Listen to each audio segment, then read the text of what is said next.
episode 113 of Board Game Blitz, a proud member of the Dice Tower Network and a podcast about all things board games that you can listen to in less time than it takes to experience deja vu about a past episode of our show. Board Game Blitz is sponsored by Grey Fox Games. This week, we're talking about teaching games. First, we discuss a couple games we've played recently like Egyptia and GRBLD. Then, we revisit a past topic, how to more effectively teach games to others. And now, here are your hosts, Ambie and Crystal. One quick announcement before we hop into the main episode, and that is that this weekend, tomorrow, if you are listening to this episode on the day it releases, we are participating in Shelfapalooza, which is an online convention that is co-hosted by Luzapalooza, Dave and Ilka Luza, our friends across the pond, and the wonderful, wonderful ladies of Girls Game Shelf, who we are very, very fond of and we've collaborated with in the past. We are hosting an event for them tomorrow, Friday night at 9 p.m. But they have over 50 hours of stuff happening Friday, Saturday, and Sunday. So head to our Twitter page. We'll be retweeting their stuff, or go to Girls Game Shelf or Dave Luza's account, and you will find all of the information. You can sign up for some games. You can join in on some really cool interactive events. It's going to be a fun time. We hope you all join us.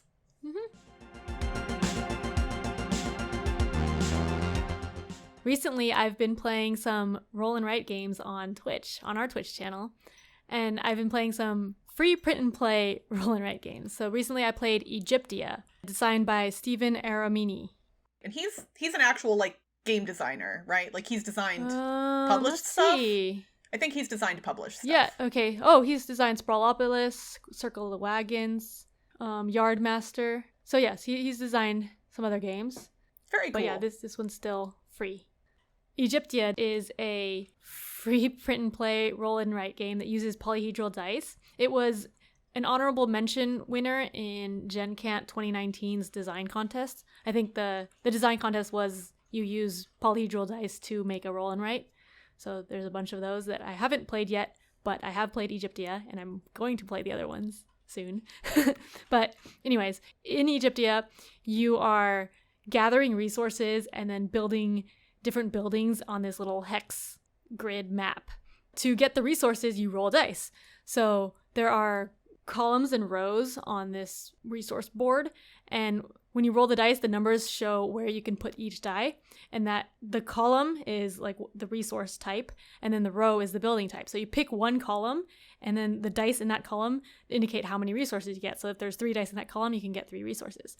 But then that column also determines what kind of buildings you can get, because each die is a different building. Like the D4, it means you can build a pyramid. So you have to be looking at what building you want to build and what resources you want to get, and kind of combine those, because the buildings cost resources to build. So you need the right resources to build the right buildings, and the buildings are for scoring conditions. At the beginning of the game, there's 5 different cards that get randomly picked for scoring conditions, one for each building. So it's you want to build pyramids on gold space, which is a special space that costs extra to get points, or you want to build quarries next to other production buildings. So you're trying to build out your buildings in the right way so that they'll score the most points.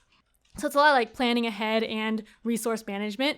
And I also like that the production buildings, like the quarry and the mine, they increase your resource production. So if you have some of those buildings, whenever you get resources, you get more of that resource, which I like. It's like engine building in there. So it's there's a lot of stuff going on, and I really enjoyed it. So I thought that was really neat, because Egyptia is free. You can just print it. There's only a couple pages to print. So the scoring cards, there's 2 pages of scoring cards, and then there's 1 page for the resource track, which is a shared board among everyone, and then 1 page for each player. I was just playing it solo, and that's it for printing.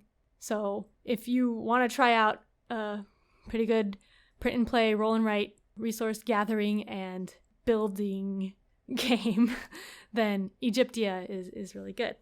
Nice. Our friends at Inkwell Games were kind enough to pass along to me a prototype of a game that they are working on, and I did make sure that I had permission to talk about it. So this is not anything super secret. It is called GRBLD, but it's not spelled as you would expect. There are no vowels in the word, so it's GRBLD. And this is a draft and write game. So it's not a roll and write, it's not a flip and write. It's a draft and write, and that's what's interesting about this. It is a word game where players are drafting letters that are on cards. So you have a set of cards that get laid out every round based on the number of players, and then players take turns drafting cards from the supply that they can then use in constructing their words and writing them on their sheet. But what's really fascinating about this is that when you write a word onto your sheet, it's a big square grid, and it looks a lot like a crossword puzzle would, but you don't put the letters in order in a row or column. You drop the letters down into your board as if they were Tetris pieces.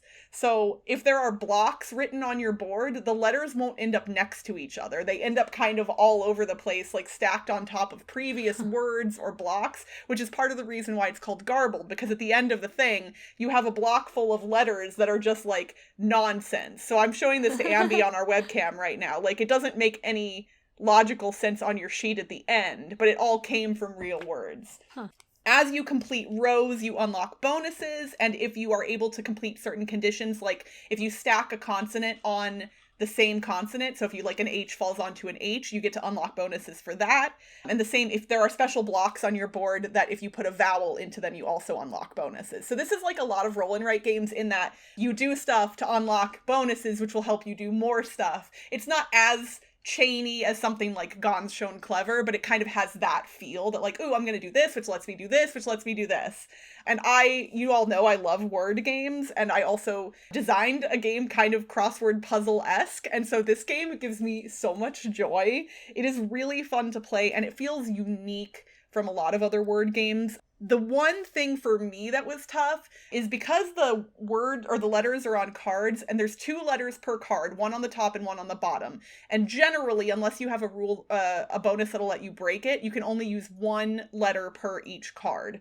And I was having trouble visualizing my words. None of the cards have vowels on them. You can use any vowels you want at any time, but you have to use the consonants you're given. And I was having a hard time like picturing words without having the vowels present to like look at. So like I'd rearrange the letter cards, but I was, it was kind of having a hard time. It's weird because like in Wordsy, it's technically the same thing, but for whatever reason, I think Wordsy is a little bit easier for my brain to grok. Regardless of that fact though, this was still super fun. I am very much excited about its release. I don't know when it's coming out, but maybe our friends from Inkwell Games will be able to maybe reply to our tweet about this episode and give us some more info about when it's coming. There's also a couple other rules that I didn't mention, like you can mess with your friends' boards if you add in a rule about the garblin. So it's like a goblin, but it's garblin. It says specifically how to pronounce it in the book. So there's some other fun little things like that in there. And it plays from 1 to 4 players. So there is a solo mode. I haven't tried the solo mode yet, but I might here in the near future because playing it with more than 1 player was super fun. So I really liked it. I'm looking forward to seeing the final production in the near future. So that is GRBLD from Inkwell Games. Neat.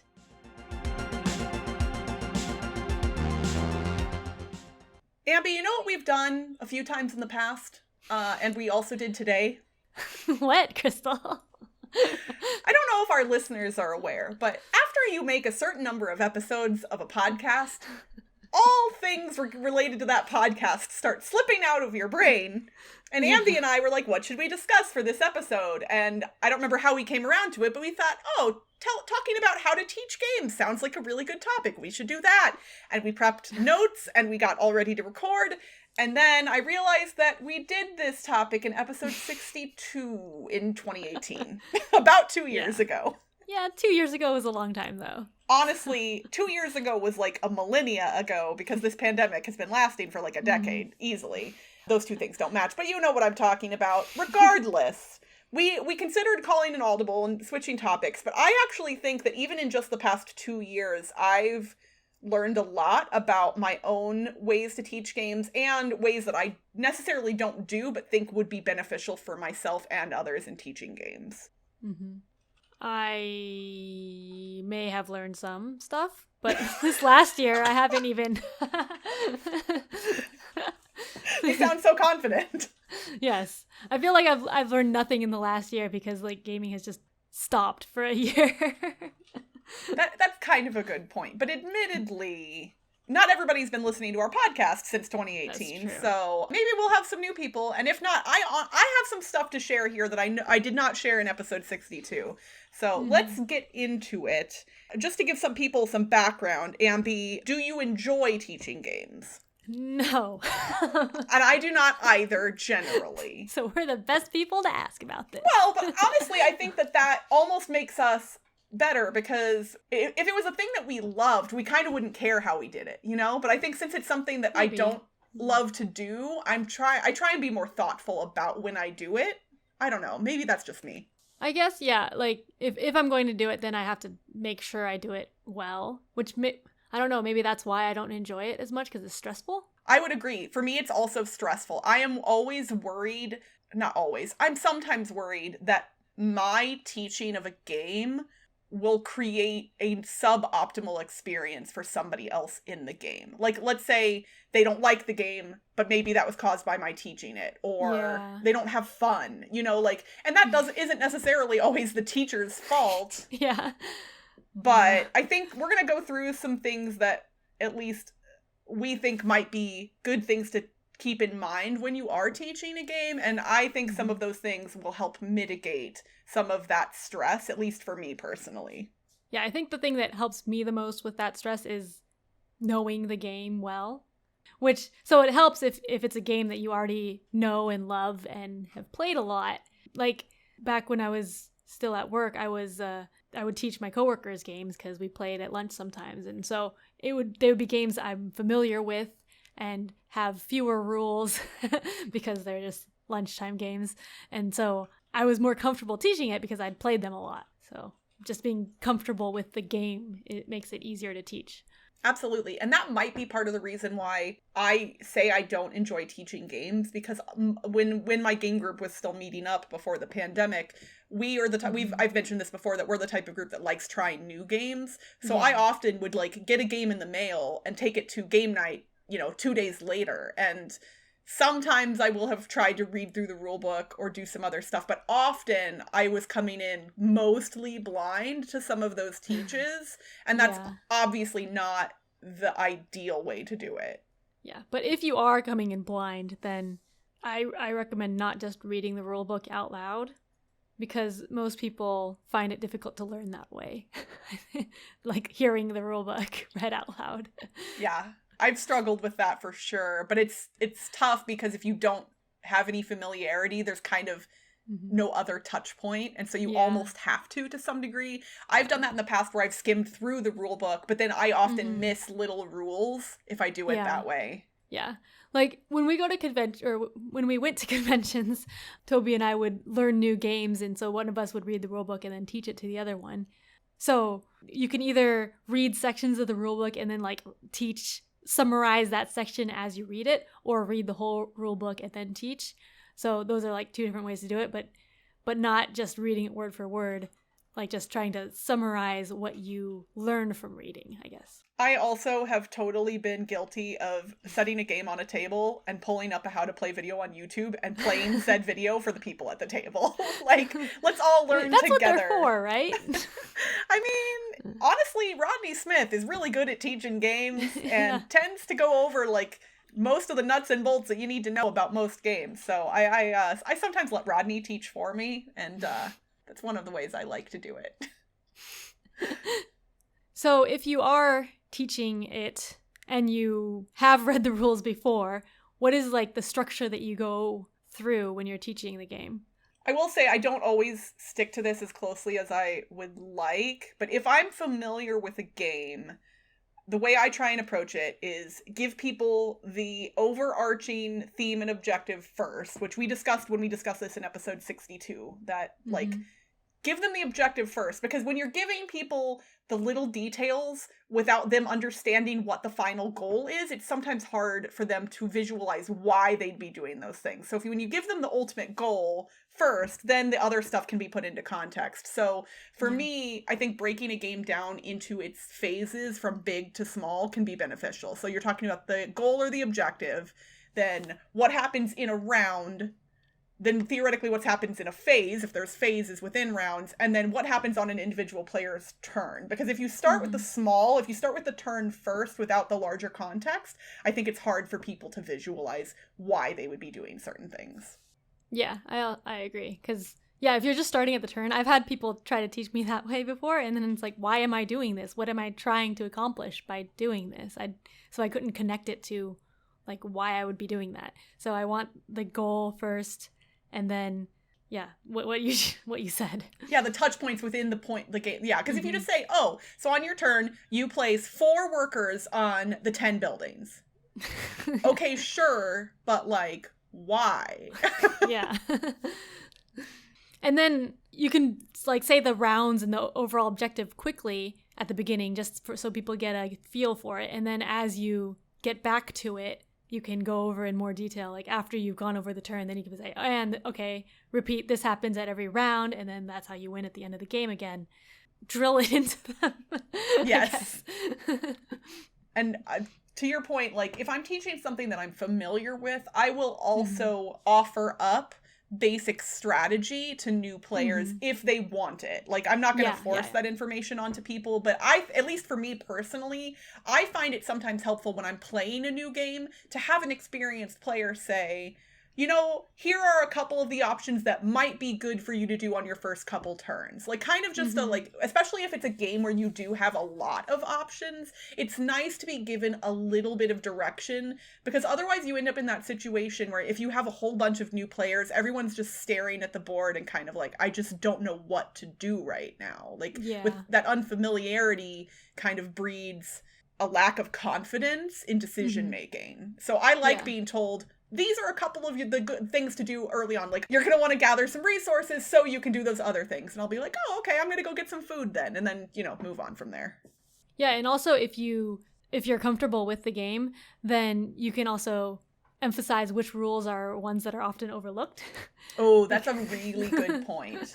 Because, like, oh, I got this rule wrong for 5 times when I played it, so... Yeah. I will sometimes literally point out rules like that, specifically because I know I have missed them in the past, or do still sometimes miss them. Like, the thing for me that I tend to tell people when they're playing a game with me is I tend to have trouble remembering all of the things that I'm either allowed to do or not allowed to do, especially if there's a lot. So, like, I've given this example before, but, like, in Blood Rage, you're buying cards and you're getting them and putting them on your board, and sometimes you have a lot of stuff there. In one random game of Blood Rage that I was playing years ago, I bought a card in round 1 and didn't use it at all for the whole game. Like, just kind of forgot that it existed. Now, admittedly, that mistake only cost me. It didn't affect other players. But sometimes, similarly, I'll get a card that gives me a negative benefit. Like, oh, you're not allowed to do X anymore, or on whatever turn. And I will genuinely just forget that exists, and then I'll break the rules unintentionally. So I do try and warn people, like, hey, my short-term memory regarding little things like that sometimes is bad. Please feel free to remind me. Yeah. Here's a question for you, Ambie. Do you allow takebacks in games? Especially, like, let's say, well, for the sake of this episode, let's say games that are you have taught or are new to most of the players. Do you allow takebacks? I do. Well, it depends when it is, but, like, if the takeback is relatively soon and, like, nothing has changed, so it's easy to take back, then I allow it, because everyone's learning. It's like a learning game, and, well, it also depends on all the other people. Like, I personally allow it, but if someone else doesn't want it to happen, then I want, like, everyone to agree on allowing it. Right. I can't just make an executive decision myself. I do. I tend to allow takebacks, to your point. If the game state hasn't changed, I will pretty much allow them in any game, new or old, for any player. Like, if somebody realizes that they made a mistake and nothing of the game has changed yet, nobody else has made any decisions, I will almost always allow that, because me too. It doesn't affect anyone. But even sometimes in instances, like, let's say you took your turn and you were supposed to get 4 coins and you only took 3, because you forgot that you had a card or whatever. And a couple more turns for other people have passed, and you realize, oh shoot, I didn't take the coin from that bonus. In most instances, I'll let a person take that coin, because me too. Again, it doesn't really affect other people. And it's like, no, they were owed that thing. So I tend to be pretty lenient about that kind of stuff, especially with new players to a game. Like, if they've never played before, like, let's, I don't want to punish people for being new to a thing. Yeah. Yeah, I think only if it's really difficult to change it back. Yes. Like, if it's a few rounds after and then that would have changed a bunch of things. And Then, like, at that point. It's like, oh, whatever. Just Yeah. And I've even, to myself, I've, like, kind of screwed myself over by making mistakes like that. And if enough time has passed, I just go, well, all right. Like, with the Blood Rage game, I was like, I should have been using this card the whole time. And I wasn't. But I'm not going to, like, do anything about it at that point, because it's my mistake and I can't fix it anymore. Yeah. And sometimes, like, we all play a rule wrong because we missed it or something. And so it's just like, oh, okay, well, that happened. That's okay. We either decide to play it right from then on or just play it wrong the whole way through the game, depending on what the rule is. Yep. And especially if it's a rule that's universally been applied wrong. Yeah. Like, I let the group vote, kind of like, okay, now that we've realized this thing, do we continue playing it the way we have been, the wrong way, or do we right now decide to switch and divert? In most instances, we tend to keep the rule wrong, because sometimes it will not be fair to everybody at the table, depending on... Because people were planning on it being like that. Yeah. So we sometimes will keep the wrong rule in place intentionally at that point. But there's a lot of instances where I realize after I've played a game that I screwed something up royally in the rules, and I feel really bad.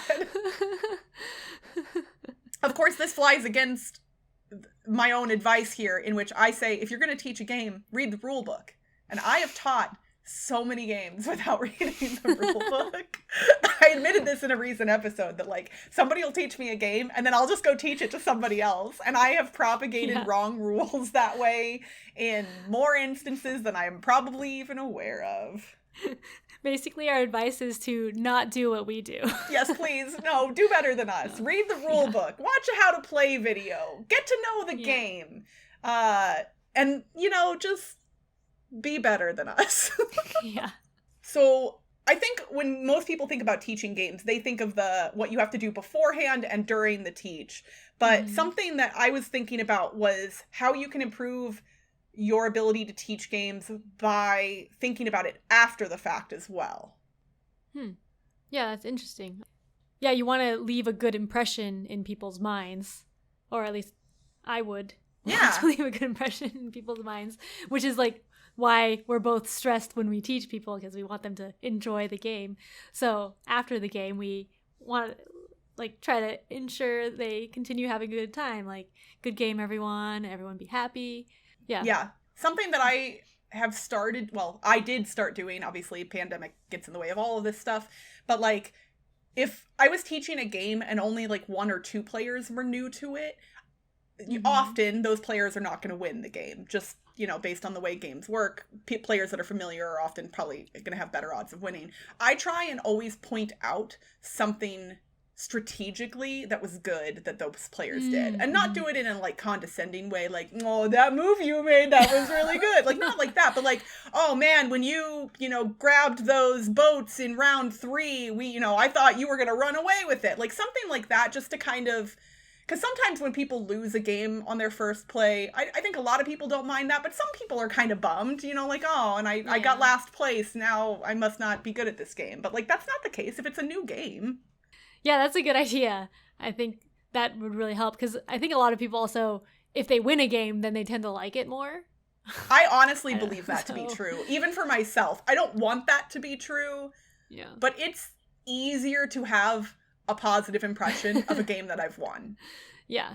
But then also, like, if you feel like you've done something cool, then you'll like it more. So having the teacher tell you, oh, that was a cool thing you did, will be good. Yeah. And something that I wrote down in my notes, which I have literally never done, but I think would be smart to do, is after you teach a game, especially if you're teaching it for the first time, as soon as possible after that game, reread the rule book. Again, I've never done this, but I think, especially for somebody like me who I know I get rules wrong pretty frequently, I think that might be good because it could help me solidify what I did right and what I could do better in future teaches, as well as potentially pointing out things that I did get wrong that I can address. Because what I do is just keep teaching the rule wrong forever. I don't read the rule book. And if I did, I imagine I would catch some of those mistakes more often. Yeah, that's a good idea. And I actually did do this recently. Now I'm remembering I've been streaming games, and I actually did like a live unboxing of a game and read the rule book and then played a game all on stream.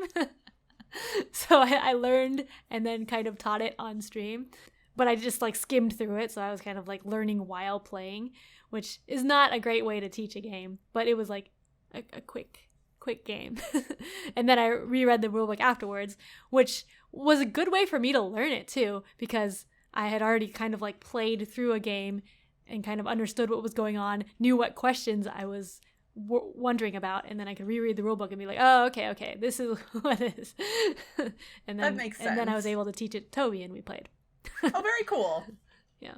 So hopefully we've provided some new and helpful information to those of you. And this applies whether you're teaching games in person or online. Like, I imagine a lot of you, like us, are playing games online, and sometimes it can be even harder when you're teaching a game in a digital format. Yeah. But some of this stuff can really be helpful, and sometimes having that digital rules reference available is really good, especially for digital games. But if you all have tips for how you teach games that you think would be beneficial to us or our listeners, tweet at us, post in our Facebook group, post in our Board Game Geek thread, all of the usual places, and let us know what we missed and what you think other people would want to know to help them improve their teaching skills, and we will share it in our next episode if we get any good responses. And that's it for this week's Board Game Blitz.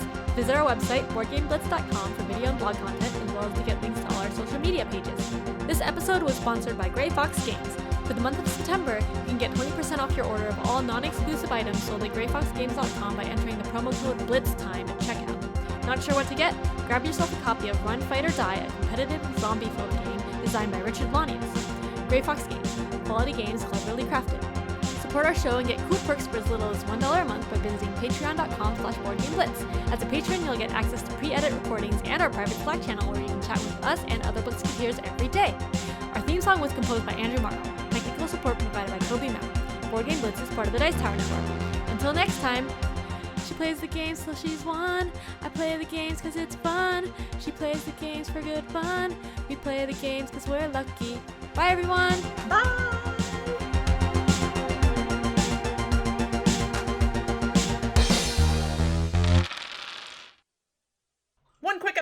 One quick episode is about what I was about to say.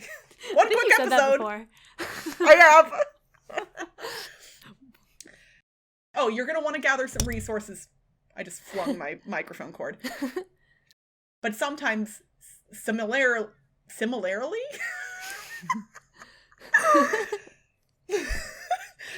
But sometimes similarly. That's a good thing. We're professional podcasters.